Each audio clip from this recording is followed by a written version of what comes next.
Okay, let's move on to the back page. The back page segment today is brought to you by Right Team Services. Right Team Services helps schools, small businesses, and nonprofits turn ideas into impact through clear messaging, effective writing, and strong connections across websites and social media platforms. When you need results but don't quite have the words to say, let us at Right Team Services provide the voice that you need. Learn more at rightteamservices.net about how we can help you tell your story. What you got on our back page this morning, Matt? Well, did you remember what you were trying to remember? I did. So kind of funny. So my favorite Razorback football player of all time is one that actually became a Cowboy. So you're probably familiar with him, Darren McFadden. He was Heisman runner-up back-to-back years. One of those years, at least, I think he was robbed. But anyway, that's fine.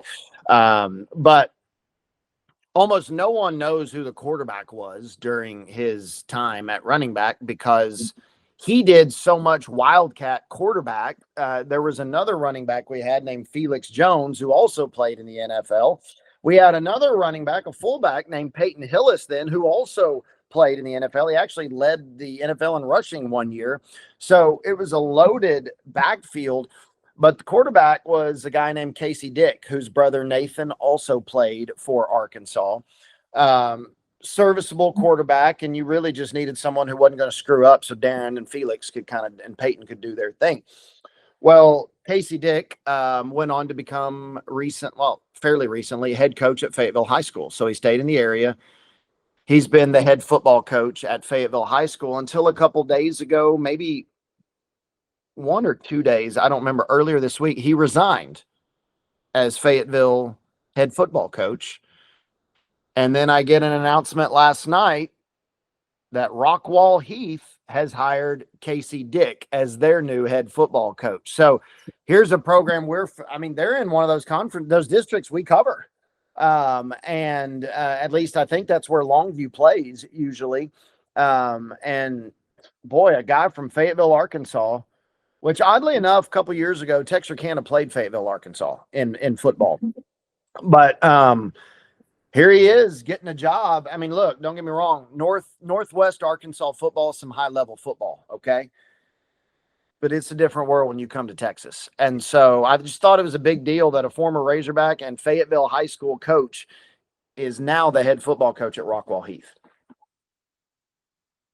Yeah, I saw that too, and we did talk about this back in football season, I believe. I remember it about the quality of football up in Arkansas compared, of course, to down here in Texas. And it's not surprising to see coaches from surrounding bordering states. You see that a lot. You see them come over here into Texas. It's kind of like, and I don't mean to put down any of those states at all, but I believe the evidence speaks for itself. It's almost like moving up from Division II to Division I.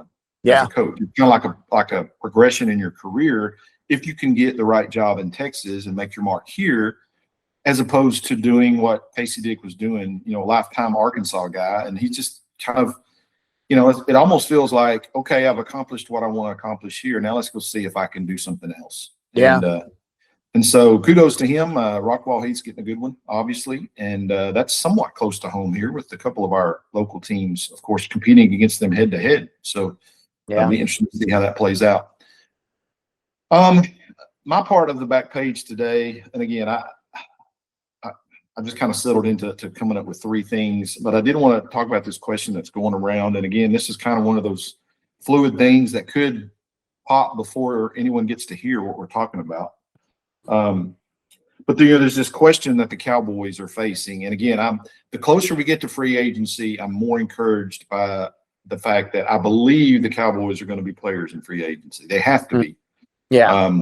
They have to fix their defense. And the thing that you would like to do before you enter the draft, again, they have very limited draft capital, a couple of first rounders, and they don't pick again until day 3. They're going to have to spend money in free agency to get better. I mean, they just are. So, of course, the big name out there on the defensive line, the defensive end in particular, is Trey Hendrickson, right? Yep. But the Cowboys allegedly are in the hunt to make this trade for Maxx Crosby of the Raiders. And depending on who you believe, the Cowboys were the front runners yesterday, and then some other teams got involved, and Dallas said, okay, we're not willing to go to go to that price that these supposedly the Raiders are getting. So it'll be interesting to see before early next week or even over the weekend, possibly today, if they move Maxx Crosby on their terms, meaning the Raiders, which they've been adamant about getting a Micah Parsons type thing, which would be two number ones and a player, which the Cowboys thankfully are saying they're not going to give up. I'd be willing to give one pick for Max, one of the first rounders for him, but I'm not giving them two. And I'm certainly not throwing another player into that. Yeah. I saw one of the rumors yesterday that the Cowboys offer that was on the table was for the number 12 pick in the draft this year and Tyler Guyton, their left tackle. And the Raiders spoke and said no to that. So so my only fear with Maxx Crosby here, and I've got him pulled up here on my screen just to kind of to look at, but of course he's been in the NFL now for 8 years, but he's only 28 years old. And he has 69.5 sacks. Now, he hasn't had a double-figure sack season since 2023 when he had 14.5. But it's not just sacks with him. He's an effort guy. He's a motor guy. He's a clubhouse presence. Yeah. You can drop him in coverage if you need to. I mean, he's just kind of an all-around defensive player. And again, he's 28 years old. Very similar in age somewhat to Micah Parsons, okay? You look at Trey Hendrickson, who the Bengals announced this week that they were not going to franchise tag him. And so he will be a free agent on Monday. Yeah. Of course, he comes in at 31 years old. He's had some injury issues the last couple of years. But you go back to 2023 and 2024, he posted back-to-back 17.5 sack seasons.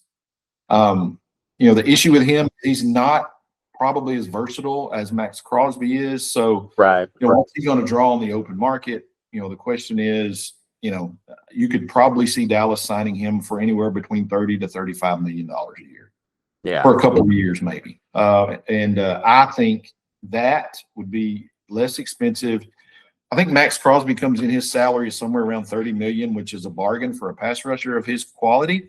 But man, I am against the Cowboys giving up any more picks than that one. If it's going to cost me more than number one, I'm saying thank you. I'm moving on down the road, and I'm going to go after Trey Hendrickson. That's kind of where I stand.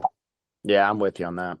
Especially look, if this team was close and didn't have needs at virtually every position other than defensive tackle, I would say go all in and let's go get the guy. But man, we got to have bodies, and you get bodies by keeping your powder dry in free agency and going and kind of throwing it at everybody and bringing in a lot of folks, not just one guy. So anyway, that's where I stand on that. I'm interested to see how that plays out here over the next couple of days.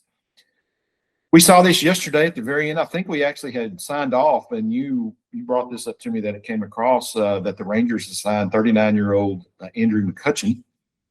And I just wanted to ask this question. Why did the Rangers sign a 39-year-old guy who his hometown, I mean, his only team that he's ever played for pretty much, I mean, he had he had kind of dipped his toe in some free agency water for about 5 years, but he came back to Pittsburgh 3 years ago.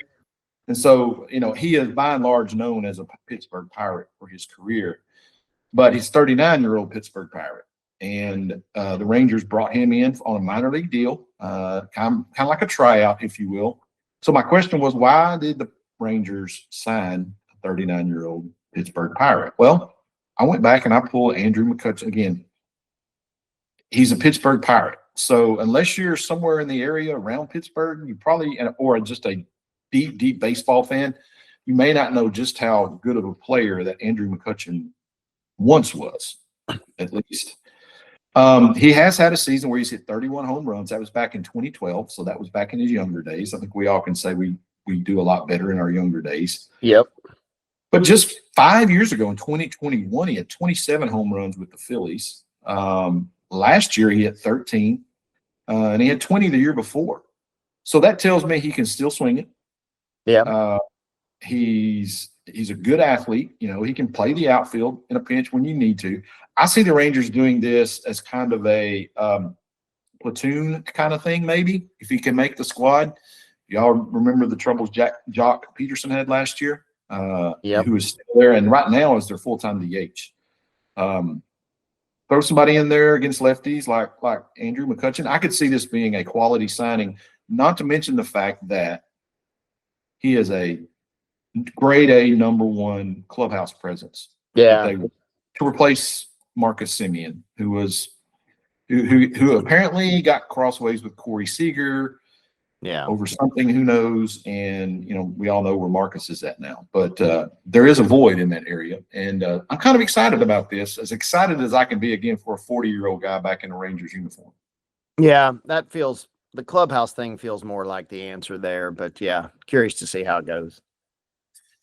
And then my final item here from the back page is just kind of a sad thing, and I titled it "Myles Garrett Speed Addiction," which is a play on words. Okay, I'm not saying he has anything untoward or anything. Of course, he is the reigning NFL Defensive Player of the Year. Yeah.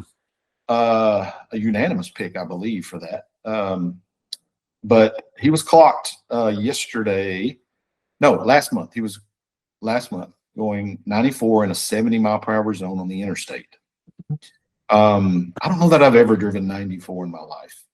I don't think even in my younger days I even did that. But this is Myles Garrett's 9th speeding ticket since he entered the league in 2017. Pulled over on February the 21st at 1:30 in the morning when he did this in Wooster, Ohio. Given a court date of next Tuesday, but won't have to appear if he pays the fine, which, he'll pay the fine and get off on it. This comes less than a year, actually last August, when he was clocked for speeding in a Cleveland suburb when he was going over 100 miles per hour in a 60-mile-per-hour zone. And we talked about this before, and I don't want to go into too much detail on it. I just wanted to bring it up again, and I'm just going to say this. Why can we not drive the speed limit, or at least stay within safe? Yeah. I don't.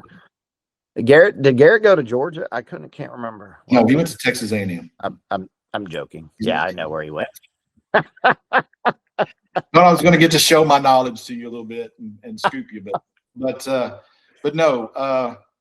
And look, some people, they like fast cars and everything else that goes along with that, right? Yeah. And I am an old guy, and I am a school bus driver, so listen. Drive the posted speed limit, but most of all, be safe. Yeah. Right? It's impossible to be safe when you're going over 100 miles an hour. Yeah. It just is. The laws of physics and science come into play. And believe me, I see it every day driving a school bus route. I bet you do. We don't know how to drive in this country, particularly in this area that we live in and call home. So just a little bit of word of warning there. When the blue pulls you over and you're going 94 and a 70, just hand in your license and be glad that he may not take you to jail, because if you've gotten 9 in the past 8 years, you probably need to have it upped a little bit. Yeah.